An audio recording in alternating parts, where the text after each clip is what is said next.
You know, I've had this question go on in my mind for quite some time.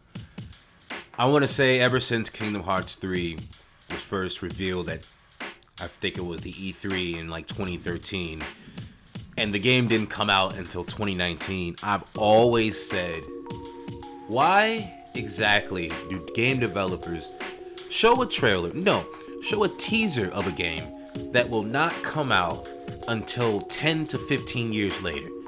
I think there was another PlayStation game out there. It wasn't called Journey. It was called something else. I'm trying to remember. It was called The Last Guardian.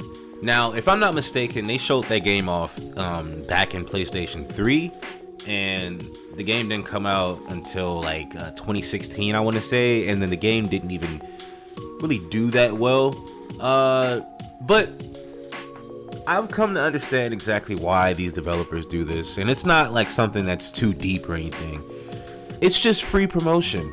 You know, when they upload a video or they basically get a chance to be talked about and gain the hype, I almost see it as like building the morale for the developers to keep going in a sense.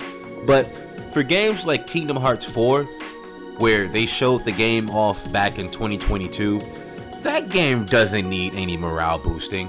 And I find it really funny at the fact that Square Enix didn't even learn their lesson in terms of showing off this game years before it even has the chance to release in the first place. Now, Grand Theft Auto 6, mind you, and I've kind of said this before, but since Grand Theft Auto 6 is kind of like that one game that everyone just goes to, not only to play for a casual experience, but just for the fact that you're able to monetize your content creation off of it very easily, very fast, not just online, but also offline with the story. But it's just something like with Grand Theft Auto, it's like we haven't seen a lick of gameplay, but all these cutscenes, bro. All these cutscenes, I'm not seeing anything with this game. And everyone's getting happy and they're like, oh, this game looks fantastic. This game looks great. And it's like, I remember seeing Rainbow Six Siege, right? When that game first got announced, I will never forget this trailer. This trailer was so intense, so just the stakes just felt so high, bro. Bro, the way that game looked, it looked like a game that should be on the PS5. That's how good the freaking game looked. And then when the game finally dropped, the game looked like absolute trash. And it's just like, bro, you guys are going to reveal these games. Now, I'm not going to say that Rainbow Six was one of the games that did that, but Watch Dogs was another example too, if we're going to dive into Ubisoft's games. But my main pet peeve is the fact that like they aren't like giving us any type of date, any type of year. They're just showing a trailer off and just going like, well, it exists. It's gonna exist. And it's like, when is it going to exist? What are we doing with this, man?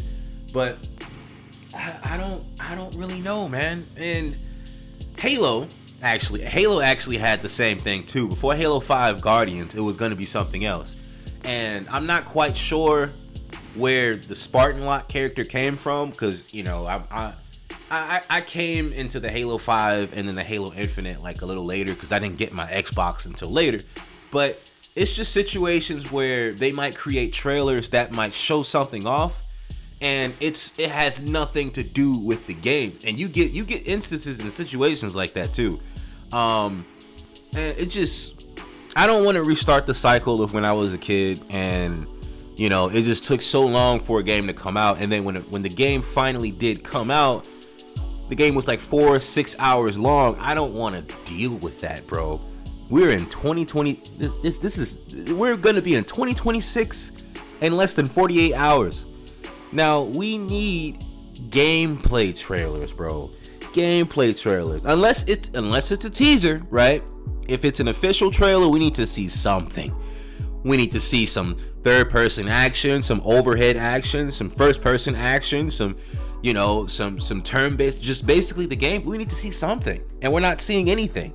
So I don't know. That's just kind of my little.